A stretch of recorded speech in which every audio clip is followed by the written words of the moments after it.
Hi friends, welcome to Redex Media. Daily ஒரு video போடணும், but கொஞ்சம் டிலே ஆனதற்காக சாரி. பல்லடம் அந்த 3 பேர் மர்மமான முறையில் கொலை செய்யப்பட்ட அந்த கேஸோட இன்ட்ராக்யூஷன் எப்படி இருக்குது, இன்வெஸ்டிகேஷன் எப்படி இருக்குது, அந்த 8 பவுன் நகைக்காக கொலை பண்ணாங்களா, இல்லை இப்போ புதுசாக ரியல் எஸ்டேட்டுக்காக அந்த நிலத்தை யாரோ கேட்டிருக்கிறாங்க, அந்த நிலத்தை தர மறுத்ததனால் அவர் கொலை செய்யப்பட்டாரா, இல்லை வேலைக்காரனை அசிங்கப்படுத்தினதுனால வேலைக்காரன் கூலிப்படை ஏவி விட்டு அவங்க 3 பேரையும் கொலை பண்ணாரா, இல்லை தன் மனைவி, நிறைய பேர் லாஸ்ட் வீடியோவிலையும் பேசியிருந்தோம், அவங்க மனைவி மேலேயே நிறைய பேர் சந்தேகம் இருக்குது அப்படின்னு. எஸ், அவங்க மனைவியை கூட மறைமுகமாக இன்வெஸ்டிகேஷன் பண்ணிகிட்ருக்கிறாங்க, அவங்க ஃபேமிலி மெம்பரையும் இன்வெஸ்டிகேஷன் பண்ணிகிட்ருக்கிறாங்க. இதை சார்ந்து இன்னைக்கு உண்மையான கொலை குற்றவாளி யார் அப்படின்றத தான் இன்னைக்கு இந்த வீடியோவில் நம்ம பார்க்க போகிறோம். இந்த வீடியோவை ஸ்கிப் பண்ணாமல் பாருங்கள். அதே மாதிரி வீடியோவை தயவு செய்து சப்ஸ்கிரைப் பண்ணி ஃபாலோ பண்ணிக்கோங்க, பெல் பட்டனை ஆல்னு ப்ரெஸ் பண்ணிக்கோங்க. அப்போ தான் நான் போடக்கூடிய ஒவ்வொரு வீடியோவும் உங்களை சேரும். வாங்க வீடியோக்குள்ளே போகலாம். ஸோ ஃப்ரெண்ட்ஸ், இப்போ காவல் அதிகாரிகள் ஒரு நியூஸ் பேப்பரில் விளம்பரத்தை கொடுத்துருக்குறாங்க. அப்போ இதிலிருந்தே தெரியுது அங்கே எந்த ஒரு முன்னேற்றமும் இல்லை, எந்த ஒரு கொலை குற்றவாளியும் கண்டுபிடிக்க முடியலை, அங்கே யூஸ் பண்ண ஆயுதங்களை வச்சியும் எதுவும் ஆதாயம் கிடைக்கல, போஸ்ட்மார்ட்டம் ரிப்போர்ட்லேயும் எந்த ஒரு இம்ப்ரூவ்மெண்ட்டும் இல்லை. ஸோ இந்த கொலை ப்ரீ பிளான் பிரகாரம் நடந்திருக்கு. ஸோ இவங்களால கிட்டத்தட்ட 10 நாள் ஆகுது, இன்னைக்கு சேர்த்திங்கன்னா 10 நாள் ஆகுது. இந்த 10 நாளாக ஒரு க்ளூ கூட போலீஸ் டிபார்ட்மெண்ட்டுக்கு கிடைக்கல. காரணம் என்ன? இப்போ போலீஸ் டிபார்ட்மெண்ட் ஒரு நியூஸ் பேப்பரில் ஒரு சுற்றறிக்கை விட்டுருக்குறாங்க. அந்த அறிக்கையில் என்ன சொல்கிறாங்கன்னா, 5 பவுனு தாலி செயின், 2 ஜிமிக்கி, 1 மோதிரம், 2 வளையல், இது காணாமல் போயிருக்கு. இதை சார்ந்து தமிழ்நாட்டில் எந்த மூலையில் மார்வாடி கடையில் அடமானம் வைக்க வந்தாங்கன்னா அந்த நபரை எங்களுக்கு இந்த நம்பருக்கு தொடர்பு கொள்ளுங்க அப்படின்னு போலீஸார் ஒரு சர்க்குலேஷன் விட்டுருக்குறாங்க. ஸோ இதிலிருந்து தெளிவாக தெரிய வருது, 8 பவுனுன்னு சொன்னாங்க, ஆனால் இங்கே 5 பவுன் வருது, ப்ளஸ் 2 ஜிமிக்கி, 1 மோதிரம், 2 வளையல் சேர்த்தாக்கா எவ்வளோ பவுன் வரும்ன்றது நீங்களே கணக்கு போட்டுக்குங்க.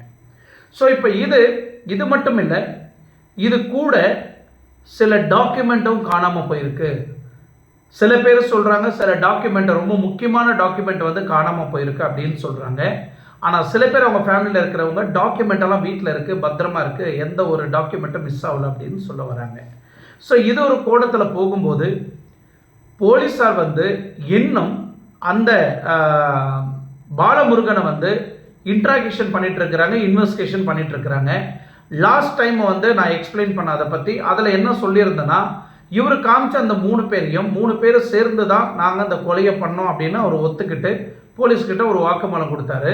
பட் அதுக்கப்புறம் மீண்டும் போலீஸார் கேட்கும்போது அவன் சொன்ன அந்த 3 பேரையும் போய் இன்வெஸ்டிகேஷன் பண்ணி பார்க்கும்போது அந்த 3 பேரில் ஒரு நபர் அதுக்கு சம்மந்தப்பட்டவரே கிடையாது, பொய்யா கதை கட்டி அவங்கள வேணுனே திசை திருப்ப பார்க்குறான் அப்படின்னு போலீஸார் ஒரு ஸ்டேட்மெண்ட் கொடுத்துருந்தாங்க. அந்த ஸ்டேட்மெண்ட்லேயும் முழுதாக எங்களுக்கு சாட்டிஸ்ஃபைடு ஆகலை, அவர் கொடுக்குற ஒவ்வொரு டீட்டெயில்ஸும் முன்னுக்கு புறம்பாக இருக்குது அப்படின்னு சொல்லிட்டு அந்த பாலமுருகனை இன்வெஸ்டிகேஷன் பண்ணதில் தெரிய வந்தது. ஒரு பக்கம் அந்த லேண்டை வாங்கிறதுக்கு ஒரு பெரிய கூட்டம், ரியல் எஸ்டேட்டு கூட்டம் அந்த அவங்க இருக்கிற அந்த 16 ஏக்கராவை வாங்கிறதுக்கு முயற்சி பண்ணாங்க. அந்த நிலத்தை விற்கிறதுக்கு இவங்க யாரும் முன்ன வரலை. அதனால் இவங்க கிட்டத்தட்ட ஒரு 15 வருஷமாக 20 வருஷமாக கேட்டுட்டு இருந்தாங்க, அந்த இடத்த கொடுக்கறதுக்கு விருப்பம் இல்லை. ஸோ இவங்களை போட்டு தள்ளனா இந்த நிலத்தை நம்ம ஈஸியாக அவங்க ஒய்ஃபுக்கிட்ட இருந்து வாங்கிடலாம் அப்படின்னு ஒரு பிளான் பண்ணியிருக்கிறாங்களா ஒரு கூட்டம். ஸோ இந்த ரியல் எஸ்டேட்டு கும்பல் மூலியமாவது கூலிப்படியை ஏவி விட்டு இந்த 3 பேரையும் கொலை செய்திருக்கலாம் அப்படின்னு அவங்க ஃபேமிலி வட்டாரத்தில் இதை பேசப்பட்டிருக்கு. போலீஸ் ஸ்டேஷன்லேயும் இன்வெஸ்டிகேஷனும் நடத்தப்பட்டிருக்கு இதை சார்ந்து. அதில் தெளிவாக சொல்லப்பட்டிருக்கு, ரியல் எஸ்டேட் சார்பாக ஒரு 20-25 வருஷத்துக்கு முன்னாடி இந்த சம்பவம் நடந்தது உண்மை. நிறைய பேர் வந்து இந்த நிலத்தை கேட்டாங்க. அதுக்கப்புறம் ஒரு பெரிய அடிதடையெல்லாம் சண்டைலாம் நடந்தது, பெரிய பிரச்சனைலாம் ஆச்சு. அந்த பஞ்சாயத்து தலைவரை வச்சு சுமூகமாக இந்த பிரச்சனையை நாங்கள் முடிச்சுக்கிட்டோம், இதனால எங்களுக்கு எந்த ஒரு பிரச்சனையும் ஆகலைன்னு அதுக்கப்புறம் மறுப்பு தெரிவிக்கப்பட்டது. யாரு? அவங்க ஃபேமிலி சைட்ல இருந்து. ஸோ அவங்களோட ஃபேமிலி ஒரு பக்கம் மறுப்பு தெரிவித்தாங்க. அது இல்லாமல் ஒரு வருஷத்துக்கு முன்னாடி இப்போ லேட்டஸ்ட்டாக அவங்க வீட்லேயும் போலீஸ் வெரிஃபிகேஷன் பண்ணதுலேயும் ஒரு இன்ஃபர்மேஷன் கிடைச்சிருக்கு.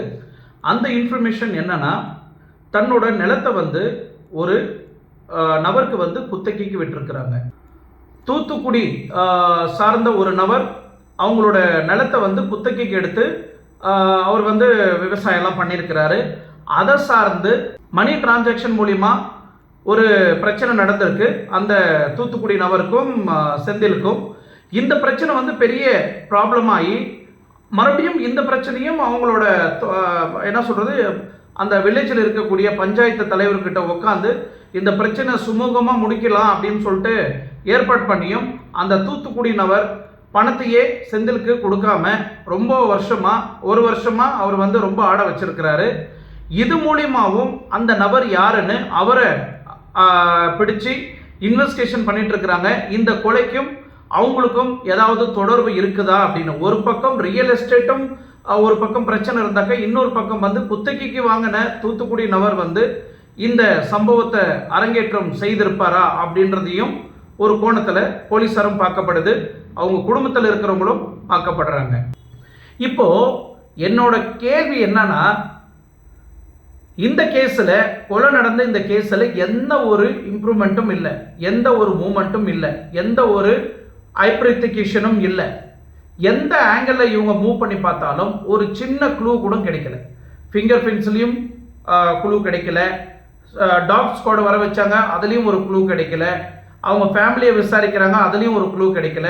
ஒரு வேலைக்காரனை அவங்க வீட்டில் இந்த மாதிரி சண்டை நடந்து இவன் வெளியே நாங்கள் தூக்கி போட்டுட்டோம், அவன் மூலிமா இந்த கொலை நடந்திருக்கலான்னு அவங்க குடும்பத்தில் சொன்னோடனே அவனை கரெக்டாக போய் பிடிச்சிட்டு வந்து இன்வெஸ்டிகேஷன் பண்ணாங்க, அதுலேயும் ஒரு இம்ப்ரூவ்மெண்ட் இல்லை. 9 படை 16 படை 7 படை 8 படை அப்படின்னு அமைச்சரும் போலீஸ் டிபார்ட்மெண்ட்டில் அமைச்சிருந்தாங்க. பட் அது மூலியமாகவும் எல்லா ஆங்கிள்லையும் அவங்க இன்ட்ராக்ஷன் பண்ணி பார்த்தாங்க, ஒரு சின்ன க்ளூ கூட கிடைக்கல. இந்த க்ளூ இந்த ஒரு 3 கொலை நடந்து ஒரு வாரத்திலேயே அவினாசி மெயின் ரோடில் ஒரு ஃபைனான்சரை வந்து சரமாரியாக வெட்டி போட்டாங்க. அதுக்கப்புறம் ஒரு 4-5 பேர் அரெஸ்ட் பண்ணாங்க. ஒரு ஃபைனான்ஸ் இஷ்யூவில் ஃபைனான்ஸ் கேட்டு எங்களுக்கு ஃபைனான்ஸ் கொடுக்கல, நாங்கள் எவ்வளோ கெஞ்சி பார்த்தோம் கொடுக்கல, அதுக்கப்புறம் நாங்கள் அவரை போட்டு தள்ளிட்டோம் அப்படின்னு ஒரு விதத்தில் தெரிவிக்கப்பட்டது. அதுக்கப்புறம் அவங்க மனைவிக்கு கள்ளக்காதல் இருந்தது, கள்ளக்காதலன் சேர்ந்து அந்த கொலையை பண்ணாங்க அப்படின்னு போலீஸ் ஆய்வு அறிக்கையில் சொல்லப்பட்டது. ஸோ ஒட்டுமொத்த கேங்கையும் அவங்க மனைவியும் சேர்த்து அரெஸ்ட் பண்ணி இப்போ ஜெயிலில் போட்டிருக்கிறாங்க. ஒரு வாரத்துக்கு முன்னாடி நடந்த கொலையை உடனே அரெஸ்ட் பண்ணி இவங்க தான் கொலை குற்றவாளின்னு கண்டுபிடிச்ச போலீஸ் டிபார்ட்மெண்ட்டு 10 நாளாயும் பல்லடத்தில் நடந்த ஒரு சதியோட செய்யப்பட்ட 3 கொலை பண்ணை வீட்டில் இன்னும் ஒரு சின்ன தடயம் கூட கிடைக்காம என்ன நடக்குது, என்ன செய்துட்டு இருக்கிறாங்க போலீஸ் டிபார்ட்மெண்ட் அப்படின்னு பொதுமக்களோட கேள்வி. இது என்னோட கேள்வி இல்லை, பொதுமக்கள் வந்து காவல்துறை மேல வச்சிருக்கிற ஒரு நம்பிக்கையை வந்து சிதைக்கப்படுது, ஒழிக்கப்படுது, நம்பிக்கைத்தன்மை இல்லை, இவங்க போயிட்டு இருக்கிற அந்த போக்கில் எங்களுக்கு நம்பிக்கைத்தன்மை இல்லை, கொலை குற்றவாளியை அரெஸ்ட் பண்ணுவாங்கன்றது நம்பிக்கை போயிடுச்சு அப்படின்னு அந்த வட்டாரத்தில் அந்த அவினாசி பாலத்தில் இருக்கக்கூடிய நிறைய பேர் வந்து தெரிவிக்கிறாங்க. இது இப்படியே போச்சுன்னா கொலை குற்றவாளியை உண்மையிலே போலீஸ் டிபார்ட்மெண்ட் கண்டுபிடிக்க முடியாது. காரணம், இது ஒரு வாரத்துக்குள்ளே இன்ட்ராகேஷன் பண்ணி பிடிக்கப்பட்டாதான் அந்த கொலை செய்யப்பட்ட நபர்களை ஈஸியாக நம்ம ஐடென்டிஃபை பண்ணி அரெஸ்ட் பண்ண முடியும். பட்டு அதுக்கு மேலே போச்சுன்னா இந்த கொலை செய்யப்பட்ட நோக்கங்கள், காரணங்கள், தடயங்கள், ஆயுதங்கள் இது எல்லாமே கொஞ்சம் கொஞ்சமாக மறைக்கப்படும். ஏன்னா இன்வெஸ்டிகேஷன் பண்ணுறதுக்கு நம்மளுக்கு சரியான முறையில் தடயங்கள் கிடைக்காது. ஸோ அதனால் பொதுமக்கள் எல்லாம் இப்போ ரொம்ப கொந்தளிச்சுட்டாங்க. அந்த 3 கொலையை பண்ணது யார், எந்த குற்றவாளி? இன்னொரு தரப்புல அவங்க நின்றுட்டு இருந்த அந்த பேக் சைடு, அந்த வீட்டுக்கு பின்னாடி நின்றுட்டு இருந்த அந்த சேர் பகுதி இருக்கு இல்லைங்களா, அந்த இடத்துல ரொம்ப நேரமாக நின்றுட்டு இருந்தாங்க அப்படின்னு ஆய்வாளர்கள் அதை ஆய்வு செய்து இவங்க இந்த இடத்துலயே ரொம்ப நேரம் நின்று இருந்திருக்கிறாங்க, அதனால தான் இந்த இடத்துல இந்த அளவுக்கு அழுத்தம் கொடுக்கப்பட்டிருக்கு அப்படின்னு அதுவும் ஒரு தரப்புல குற்றவாளி இப்படி தான் இந்த இடத்துல தான் நின்னாங்க அப்படின்னு ஒரு தரப்புல கண்டுபிடிக்கப்பட்டிருக்கு. இன்னொரு தரப்புல வந்து அங்க இருக்கக்கூடிய ஆயுதங்களை எடுத்து தான் பயன்படுத்தி தான் இவங்களுக்கு கொலை பண்ணியிருக்கிறாங்க அப்படின்னு ஒரு தரப்புல சொல்லப்படுது. இன்கேஸ் அங்க இருக்கக்கூடிய அந்த ஆயுதங்களை எடுத்து அது மூலியமா அவங்கள தாக்கி கொலை செய்திருந்தால் அந்த ஆயுதம் எங்க போச்சு, அந்த சரௌண்டிங்ல எங்க போட்டிருந்தாலும் கண்டிப்பா போலீசாருக்கு தெரியப்படுத்திருக்கலாம், போலீசார் கண்டுபிடிச்சிருக்கலாம், அது எப்படியாவது ஐடென்டிஃபை பண்ணியிருப்பாங்க. பட் அதுவும் ஐடென்டிஃபை பண்ண முடியல. பட் என்னோட கேள்வி, அந்த பக்கத்துல ஒரு கிணறு இருக்கு, அங்க ஒரு பெரிய கிணறு இருக்கு, அந்த கிணத்துல இந்த ஆயுதங்கள்லாம் போட்டிருக்கிறதுக்கு வாய்ப்பு இருக்கு இல்லையா, அந்த கிணறுல இறங்கி ஏதாவது ஆய்வு செய்தாங்களா அப்படின்னு பார்த்தீங்கன்னா இன்னும் இது வரைக்கும் அந்த கிணத்துக்குள்ள போய் எதுவும் ஆய்வு செய்யப்படலை. முக்கியமான ஆயுதங்கள் ஏதாவது கிடைச்சிருக்கா அப்படின்னு பார்த்தீங்கன்னா கண்டிப்பா ஒண்ணுமே இல்லை. இன்னும் அதுக்குள்ள ஆய்வு செய்து பார்த்தா கண்டிப்பா அதுக்கு உண்டான சில அறிகுறி எதனா கிடைக்கிறதுக்கு வாய்ப்பு இருக்கு. பட் ஏன் அதை இன்னும் பண்ணலை அப்படின்றது என்னோட கேள்விக்குறி. 14 தனிப்படையை அமைச்சு இன்னும் அந்த கொலை குற்றவாளியை கண்டுபிடிக்கலனா அப்போ போலீசார் என்ன பண்றாங்கன்றது தான் கேள்விக்குறி. எஸ், அப்கோர்ஸ் அவங்க உழைச்சிட்டு இருக்கிறாங்க, ஐடென்டிஃபை பண்ணிட்டு இருக்கிறாங்க, டே நைட்டு வந்து அவங்க தடயங்களை சேகரிச்சுட்டு இருக்கிறாங்க. எந்த பேட்டர்ன்ல இந்த கொலை நடந்திருக்கும், ஆல்ரெடி இந்த சரௌண்டிங்ல நடந்த எல்லா கொள்ளையும் ஆய்வு செய்து இந்த பேட்டர்ன்ல இந்த கொலை நடந்திருந்தா அப்ப இவங்க தான் இந்த கேங்கு தான் பண்ணியிருப்பாங்கன்னு கிட்டத்தட்ட 800 பேரை இன்வெஸ்டிகேஷன் பண்ணி இன்ட்ராகேஷன் பண்ணி அந்த 800 பேரையும் அரெஸ்ட் பண்ணவங்க, பெயில்ல போனவங்க, கொலை பண்ணிட்டு உள்ள வந்துட்டு வெளியே போனவங்க, கொள்ளை அடிச்சுட்டு உள்ள வந்துட்டு வெளியே போனவங்க, இந்த மாதிரி எல்லாரையும் கிட்டத்தட்ட 800 பேரை இன்வெஸ்டிகேஷன் பண்ணி ஆய்வு செய்தாங்க. அதுலேயும் எந்த ஒரு இம்ப்ரூவ்மெண்ட்டும் கிடைக்கல. இந்த பல்லடம் கொலை வழக்குக்கும் கிட்டத்தட்ட 800 பேரை இன்வெஸ்டிகேஷன் பண்ணதுக்கும் ஒரு தடையும் கிடைக்கல. 800 பேரை இன்ட்ராகேஷன் பண்ணியும் ஒரு டீட்டெயிலும் கிடைக்கல. கொலை செய்யப்பட்ட இடத்துல அந்த ரத்தம் விழுந்து இடத்துல அதுக்கு பக்கத்திலேயே ஒரு பெரிய ராடு ஒன்று கடந்தது. நான் போய் லைவா ஷூட் பண்ணும்போது அந்த ராடை பார்த்தேன். அந்த ராடை இன்னும் இன்வெஸ்டிகேஷன் பண்ணாங்களா இல்லையான்னு எனக்கு தெரியல. ஏன்னா அந்த சரௌண்டிங் சுற்றி சிசிடிவி கேமரா இல்லைன்னு தெளிவாக ஆய்வு செய்து தான் இந்த கொலை குற்றவாளிகள் உள்ள வந்து அழகா அவங்க 3 பேரையும் கொலை பண்ணிட்டு வெளியே போயிருக்கிறாங்க. எனக்கு தெரிஞ்சு போலீஸார் யாரையோ ஒருத்தரை கார்னர் பண்ணியிருக்கிறாங்க. அதை என்னால் ஐடென்டிஃபை பண்ணி தெளிவாக சொல்ல முடியும். அவங்க குடும்பத்தில் இருக்கக்கூடிய ஒரு நபரை யாரோ கிளீனாக கார்னர் பண்ணியிருக்கிறாங்க. அதனால தான் அவங்க ஏரியாவை சுற்றியே இன்வெஸ்டிகேஷன் நடந்துட்டு இருக்கு. அவங்க குடும்பத்தை சார்ந்தே இன்வெஸ்டிகேஷன் பண்ணிட்டு இருக்கிறாங்க. அவங்க குடும்பத்தை நோக்கியே நிறையா இன்ட்ராகேஷன் போயிட்டு இருக்கு. இப்போ என்னோட கேள்வி என்னன்னா, போலீஸால் இன்கேஸ் இந்த கேஸை சரியான முறையில் கையாள முடியல, ஆய்வு செய்ய முடியல, ஐடென்டிஃபை பண்ண முடியல, குற்றவாளியை கண்டுபிடிக்க முடியல, இது எந்த கோணத்தில் நம்ம பேஸ் பண்ணி இவங்களை அரெஸ்ட் பண்ண முடியும் அப்படின்னு சில அறிகுறி போலீஸ் டிபார்ட்மெண்ட்டுக்கு கிடைக்காம பட்சத்தில் சிபிஐக்கு இந்த கேஸை ஏன் ஹேண்ட் ஓவர் பண்ணக்கூடாது, சிபிஐ இந்த கேஸ் எடுத்து ஏன் இந்த கொலை குற்றவாளி யார் என்னன்னு ஐடென்டிஃபிகேஷன் பண்ணி இன்ட்ராகேஷன் பண்ணி இன்வெஸ்டிகேஷன் பண்ணி கண்டுபிடிக்க முடியாது அப்படின்றது என்னோட கேள்வி. நிறைய பேர் இந்த கேள்வி எழுப்பியிருந்தாங்க, ஏன் இது சிபிசிஐடிக்கு கொடுக்கக்கூடாது, இந்த கேஸை சிபிசிஐடிக்கு கொடுத்தாக்கா உண்மையிலே இந்த கொலை குற்றவாளி யாருன்னு ஈஸியாக ஐடென்டிஃபை பண்ணி கிளீனாக கண்டுபிடிக்கிறதுக்கு வாய்ப்பு இருக்குது. ஏன்னா போலீஸ் டிபார்ட்மெண்ட்டுக்கு ஆல்ரெடி எக்கச்சக்கமான ஒர்க் இருக்குது. போலீஸ் டிபார்ட்மெண்ட்டுக்கு லா அண்ட் ஆர்டர் ஃபாலோ பண்ணுறதுக்கு எக்கச்சக்கமான ஒர்க் இருக்குது. பஞ்சாயத்து ஒர்க்கு நிறையா இருக்குது, பொதுமக்களோட கேஸை ஹேண்டில் பண்ணுறது நிறையா இருக்குது, பப்ளிக்கோட குறைய தீர்க்கிறது நிறையா இருக்குது, அரசியல்வாதிகளுக்கு பாதுகாப்பு கொடுக்கறது நிறையா ஒர்க் இருக்குது. இந்த மாதிரி எக்கச்சக்கமான ஒர்க் இருக்கிறதுனால போலீஸ் டிபார்ட்மெண்ட்டால் கண்டிப்பாக இதை முழுக்க 100% இன்வெஸ்டிகேஷன் பண்ணுறது கொஞ்சம் டிலே ஆகும், இல்லை இதை கண்டுபிடிக்காமல் போகிறதுக்கும் வாய்ப்பு இருக்குது. இதை வந்து சிபிசிஐடிக்கு இந்த கேஸை அவங்கக்கிட்ட ஒப்படைச்சாக்கா கண்டிப்பாக இந்த கேஸை 1 மந்த்துக்குள்ளேயோ இல்லை ஒரு 15 நாளுக்குள்ளேயோ அந்த கொலை குற்றவாளி யாருன்னு ஈஸியாக கண்டுபிடிச்சி கோர்ட்டுக்கு சப்மிட் பண்ணிடுவாங்க. அதுக்கப்புறம் இப்போ போலீஸார் செந்தில்குமாரோட மனைவியை கவிதாவை வந்து பர்சனலாக இன்வெஸ்டிகேஷன் பண்ணிட்டு இருக்கிறாங்கன்னு போலீஸ் துறையிலிருந்து ஒரு சின்ன ஆய்வு. ஸோ இந்த ஆய்வில் செந்தில்குமாரோட மனைவியை ஏன் பர்சனலாக இன்வெஸ்டிகேஷன் பண்ணணும், அவங்க அக்காவையும் இன்வெஸ்டிகேஷன் பண்ணணும், அவங்க அக்கா புருஷனையும் ஏன் இன்வெஸ்டிகேஷன் பண்ணணும். ஸோ போலீஸ்க்கு எங்கேயோ இப்போ ஒரு குட்டி சந்தேகம் வந்திருக்கு. அதனால் அவங்க குடும்பத்தில் இருக்கக்கூடிய நபர்களையும் ஒவ்வொருத்தரையாக கூப்பிட்டு இன்வெஸ்டிகேஷன் பண்ணிட்டு இருக்கிறாங்க. இதிலிருந்து இந்த வளையத்திலிருந்து யாரும் தப்பிக்கவும் முடியாது, வெளியே போகவும் முடியாது. ஏன்னா எல்லா துறையிலையும் அவங்க ஆய்வு செய்துட்டாங்க. அவங்க செந்தில்குமார் ஐடி கம்பெனியில் வேலை பண்ண கோயம்புத்தூர் கம்பெனிலையும் போயிட்டு கம்ப்ளீட்டாக ஆய்வு செய்து பார்த்துட்டாங்க. அதே மாதிரி அவங்க சொந்த பந்த வட்டாரத்தை எல்லாரையும் கூப்பிட்டு ஆய்வு செய்துட்டு இருக்கிறாங்க. இது எல்லாத்தையும் பார்த்துட்டாங்க. மார்வடியும் இப்போ ஃபாலோ பண்ணிட்டு இருக்கிறாங்க. சேட்டு கடையில் ஏதாவது அடமானம் வச்சு அந்த பணத்தை வாங்குறாங்களா, அந்த நகையை எங்கே வச்சிருக்கிறாங்க, அது எல்லா நகையும் வந்து இன்வெஸ்டிகேஷன் பண்ணி செக் பண்ணிட்டு இருக்கிறாங்க.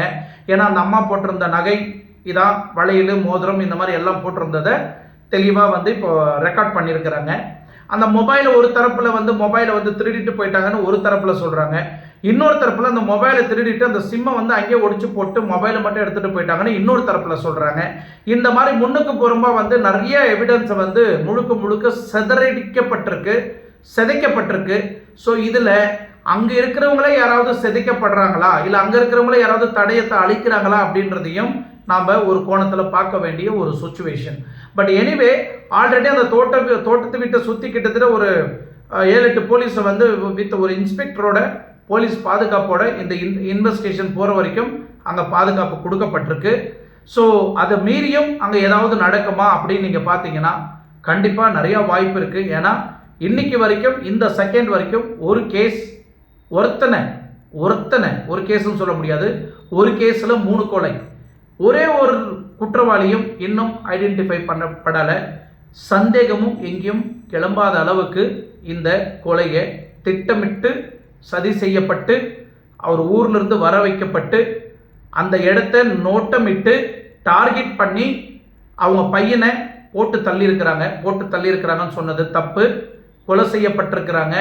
அவங்க அப்பா அம்மாவையும் கொலை செய்யப்பட்டிருக்கிறாங்க. இது ஆக்சுவலி அவங்க அப்பா அம்மாவை கொலை பண்ணணும்னு நோக்கம் கிடையாது. இதை முழுக்க தெளிவாக என்னால் சொல்ல முடியும். செந்தில்குமாரை மட்டும்தான் டார்கெட் பண்ணியிருக்கிறாங்க. செந்தில்குமாரை மட்டும்தான் கொலை பண்ணணும்னு திட்டமிட்டு வந்து கொலை செய்யப்பட்டிருக்கு. இதில் அவங்க அப்பா அம்மா எதாச்சா மாட்டியிருக்கிறாங்க. ஏன்னா அவங்க தான் ஐ விட்னஸ். ஸோ இவங்க 2 பேரையும் நம்ம விட்டு வச்சாக்கா நாம் எல்லாரும் மாட்டிக்குவேன்னு அவங்க அப்பா அம்மாவையும் போட்டு தள்ளியிருக்கிறாங்க இந்த கேங். ஸோ இந்த கேங்குன்றோம். இந்த கேங்குக்கு தலைவர் யார், அதுதான் இங்கே கொஸ்டின் மார்க். இன்னைக்கு இந்த கேங்குக்கு தலைவர் வந்து அவங்க மனைவி கவிதாவா, இல்லை அவங்க அக்காவா, இல்லை அவங்க அக்கா புருஷனா, இல்லை இந்த ரியல் எஸ்டேட்டு நிலத்தை கேட்டதுனால நிலத்தகராறுனால போட்டு மீன்ஸ் மர்டர் பண்ணிட்டாங்களா, இல்லை இது அங்கே வேலை செய்யக்கூடிய நபர் என்னை அசிங்கப்படுத்தி வேலை விட்டு என் பொண்டாட்டி முன்னாடி எனக்கு கௌரவ குறைச்சனால என் பொண்டாட்டி முன்னாடி என்னை அசிங்கமாக பேசி என்னை வேலை விட்டு துரத்திட்டாங்களே, இவங்களை நம்ம சும்மா விடக்கூடாதுன்னு அந்த வேலைக்காரன் கொலை செய்யப்பட்டானா, இல்லை அந்த 5 பவுன் தாலி செயின், 2 கம்மல், ஒரு மோதிரம், ஒரு 2 வளையல், இதுக்காக கொலை செய்யப்பட்டாங்களா அப்படின்றத தான் இன்னைக்கு சுற்றி எங்கே சுற்றி வந்தாலும் இத்தனை கேள்விகள் வந்து பொதுமக்கள் மைண்டில் இருக்கிறது. என் கமெண்ட்லேயும் நிறைய பேர் அதை தான் சொல்கிறாங்க. இப்போ வரைக்கும் என்னோட கமெண்ட்டில் தெளிவாக மென்ஷன் பண்ணுறாங்க, அவங்க ஒய்ஃபை சந்தேகப்படுங்க, அவங்க ஒய்ஃபு மேலே எங்களுக்கு சந்தேகம் இருக்குது, அவங்க ஒய்ஃபு தான் வந்து இந்த கொலையை பண்ணியிருக்கணும், அவங்க ஒய்ஃபுக்கு ஏதாவது கள்ளக்காதல் ஏதாவது இருக்கா அப்படின்னு சொல்லிட்டு திரும்பி என்னோட கமெண்ட்டில் கேள்வியாக எழுப்புறாங்க. அந்த கேள்விக்கு நான் பதில் கொடுக்குற மாதிரி நாம் அந்த சகோதரி கவிதா கொலை செய்திருக்கிறாங்க அப்படின்னு சொல்கிறதுக்கு வாய்ப்பில்லை. பட் பொதுமக்கள் பார்வையில் உங்கள் எல்லார் கண்ணோட்டமும் அவங்க மேலே தான் இருக்குது. கண்டிப்பாக இந்த கண்ணோட்டம் உங்களுக்கே இந்த மாதிரி ஒரு பார்வை வரும்போது போலீஸாருக்கு இந்த பார்வை வராதா, அவங்க குடும்பத்தில் இருக்கிறவங்களுக்கு அந்த பார்வை வராதா? ஸோ இன்னும் அந்த கொலை செய்யப்பட்ட நபர்கள் தமிழ்நாட்டில் தான் இருக்கணும். ஏன்னா அவங்களுக்கு ஃபுல் பேமெண்ட் செட்டில்மெண்ட் ஆச்சா, இல்லை பேமெண்ட் இன்னும் செட்டில்மெண்ட் ஆகலையா, மறுபடியும் அவங்களுக்கு ஏதாவது குடுக்கல் வாங்கல் இருக்கா, இல்லை அவங்களோட ஃபோனை வந்து நம்ம ட்ராக் பண்ணி அவங்களுக்கு ஏதாவது இன்கமிங் கால் வருதா, இல்லை அது சம்மந்தப்பட்டவங்க யாராவது அந்த கொலை வழக்கை பற்றி ஏதாவது பேசுகிறாங்களா அப்படின்றத போலீஸார் வந்து ஆல்ரெடி இன்ட்ராகேஷன் பண்ணிட்டு இருக்கிறாங்க. அது ஒரு பக்கம் போயிட்டு இருக்கு. எல்லாருக்கும் சந்தேகம் இருந்தாலும் என்னோட எக்ஸ்பீரியன்ஸில் நான் நிறையா இந்த மாதிரி கேஸை பார்த்துருந்தாலும் ஒரு கோணத்தில் இந்த கேஸ் அவங்க குடும்பத்து மேலேயே தான் சுற்றி சுற்றி வருது. வெளியே யார் மேலேயும் கவனம் இழுக்க மாட்டேங்குது, கவனம் போக மாட்டேங்குது. அவங்க குடும்பத்து மேலே தான் வருது. எஸ்பெஷலி அந்த தோட்டத்தில் இருக்கக்கூடிய நபர்கள் மேலே இன்னும் நிறைய பேர் மேலே சந்தேகம் அங்கே எழுப்பப்படுது. இவங்க சகோதரி கவிதா எந்த ஒரு மினிஸ்டர் போனாலும், எந்த ஒரு அமைச்சர் போனாலும் அவங்க கேட்கக்கூடிய ஒரே ஒரு கேள்வி, எனக்கு நியாயம் வேணும். ஏன் கணவர் துடி துடிச்சு இறந்து போனாரு, எங்கள் மாமியார் மாமனார் துடி துடிச்சு இறந்து போனாங்க, அவங்க சாகும்போது எவ்வளோ கஷ்டப்பட்டிருப்பாங்க, அதே மாதிரி நரக வேதனை அவங்க படணும் அப்படின்னு கவிதா அண்ணாமலைக்கிட்டையும் சொன்னாங்க, மற்ற ஏடிஎம்கே அமைச்சர் போனவங்ககிட்டையும் சொன்னாங்க, டிஎம்கே அமைச்சர் போனவங்ககிட்டையும் சொன்னாங்க, பெரிய பெரிய காவல் அதிகாரிகள்லாம் போகும்போதும் அவங்கக்கிட்டையும் ஆத்திரத்தோடு பேசுகிறாங்க. இவ்வளோ ஆத்திரத்தோடு பேசுகிறவங்க பொதுமக்கள் பார்க்குற பார்வையில் அவங்க மேலே தான் முழுக்க முழுக்க முழுக்க முழுக்க இந்த அம்மா தான் இந்த கொலையை செய்திருப்பாங்க, கூலிப்படியை ஏவி விட்டு இவங்க தான் பிளான் பண்ணி டார்கெட் பண்ணி கொலை பண்ணியிருக்கிறாங்க அப்படின்னு ஒரு தரப்பில் சொல்லப்படுது. இப்போ அவினாசியில் ஒரு கொலை நடந்தது, கள்ளக்காதலுக்காக புருஷனையே போட்டு தள்ளினாங்க, இப்போ மனைவி அரெஸ்ட் பண்ணாங்க அப்படின்னு எல்லார் நோக்கங்களும் எல்லார் பார்வையும் அதே மாதிரி இந்த கவிதா மேலேயும் வர்றதுக்கு வாய்ப்பு இருக்குது. ஏன்னா இப்போ இன்னைக்கு பொதுமக்களோட பார்வை எல்லாம் அவங்க பக்கம் தசை திரும்பிட்டு இருக்கு. இதை இதே கோணத்திலேயோ இதே கண்ணோட்டத்திலேயோ நம்ம பார்த்தாக்கா கண்டிப்பாக நம்ம ஒரு இன்னோசென்ட் பீப்புளை நம்ம இவங்க தான் குற்றவாளி அப்படின்னு சொல்கிறது சட்டப்படி தப்பு. அதை நம்ம சொல்லக்கூடாது. ஏன்னா நம்ம கண்ணால் எதுவும் பார்க்கல. பொதுமக்களோட கருத்தை நான் இப்போ வெளிப்படையாக பேசியிருக்கிறேன். அது கண்டிப்பாக மக்கள் நீங்கள் பார்க்குறவங்க உங்களோட கமெண்ட்டை மறுபடியும் அதில் தெரிவிங்க. நான் பேசுறது கிளாரிட்டி இருக்கா இல்லையா அப்படின்னு தெளிவாக கொடுங்க. இன்னும் இந்த கேஸை நான் ஃபாலோ பண்ணிட்டு இருக்கிறேன். இதோட ஃபுல் அப்டேட்ஸை நான் திரும்பி என்னோட சேனலில் கண்டினியூவாக கொடுத்துட்டு இருப்பேன். இந்த கொலை செய்யப்பட்ட நபர்கள் அரெஸ்ட் பண்ணுற வரைக்கும் என்னோட சேனலில் கண்டிப்பாக இதை சார்ந்து ஃபுல் டீட்டெயிலோட நான் உங்களுக்கு அப்டேட் பண்ணிகிட்டே இருப்பேன். எல்லா அமைச்சர்களும் அப்படியே சைலண்ட் ஆகிட்டாங்க. பெரிய பெரிய காவல் அதிகாரிகளும் சைலண்ட்டாக இருக்கிறாங்க. பெரிய பெரிய டிவி சேனல்களும் சைலண்ட்டாக இருக்கிறாங்க. ஏன்? இன்னைக்கு வேற பிரச்சனைகள் வந்துச்சு, வேற ப்ராப்ளம் வந்துச்சு, அதை பேஸ் பண்ணி எல்லாரும் அங்கே போயிட்டாங்க. ஆனால் இப்போ வரைக்கும் இந்த கொலையை பற்றி இன்னும் ஒரு சேனல்லையும் கிளாரிட்டி அப்டேட் இன்னும் செய்யப்படலை. திருப்பி அதே 3 கொலை, தோட்டத்து கொலை, மர்மமான முறையில் கொலை செய்யப்பட்டிருக்கு.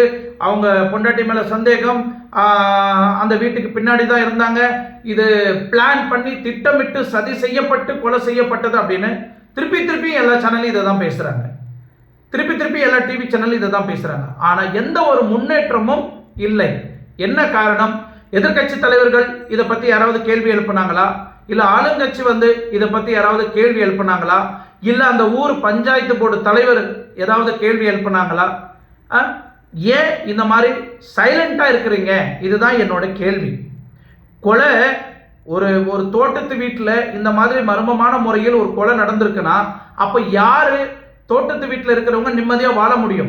அந்த பகுதியில் இருக்கக்கூடியவங்க நைட்டில் தூங்கும் போது எத்தனை பேர் அவங்க வயிற்றுல நெருப்பை கட்டிட்டு நைட்டில் தூங்குவாங்க? ஒரு சின்ன சவுண்டு கேட்டால் கூட வீட்டை விட்டு வெளியே வராத சூழ்நிலைக்கு இன்னைக்கு நம்ம அவினாசி பள்ளத்தில் ஏற்படுத்தியிருக்கிறாங்க. திருப்பூர் மாவட்டத்தில் வீட்டை விட்டு நைட்டு 12 மணிக்கு மேலே யாரும் வெளியே வரக்கூடாதுன்னு அந்த அளவுக்கு பீதியில் பயத்தில் இருக்கிறாங்க. அந்த தோட்ட வீட்டத்தில் விவசாயம் பண்ணுற மக்கள் அந்த அளவுக்கு பயத்தில் இருக்கிறாங்க. இந்த பயத்தை போக்க வேண்டிய கடமை யாருக்கு இருக்குது? சிபிசிஐடி, கவர்மெண்ட், போலீஸ் டிபார்ட்மெண்ட்டுக்கு, இப்போ இருக்கிற அரசியல்வாதிகளுக்கு. இவங்க எல்லாருமே இதுக்கு ரெஸ்பான்சிபிலிட்டியான பர்சன். கடமை உணர்ச்சியோட இந்த வேலைகளை, இந்த கொலை குற்றவாளி யார் அப்படின்னு ஐடென்டிஃபை பண்ணி அரெஸ்ட் பண்ணுற வரைக்கும் பொதுமக்களுக்கு யாருக்குமே தூக்கம் வராது. ஏன்? நிம்மதியாக தூங்க மாட்டாங்களே. அந்த அளவுக்கு ரொம்ப சீரியஸாக போயிட்டு இருக்கு இந்த பல்லடம் கொலை. ஸோ என்னோட கேள்வி, நான் கேட்ட கேள்வியெல்லாம் உங்களுக்கு ரைட்டாக ராங்கான்றது நீங்கள் டிசைட் பண்ணிக்கிங்க. ஆனால் என்னோட கேள்வி இவ்வளோதான். இந்த முழுக்க இந்த கொலைக்கு காரணம் யார்? இந்த கேஸை சிபிசிஐடி கிட்ட கொடுத்தா சரியா சரியில்லையா?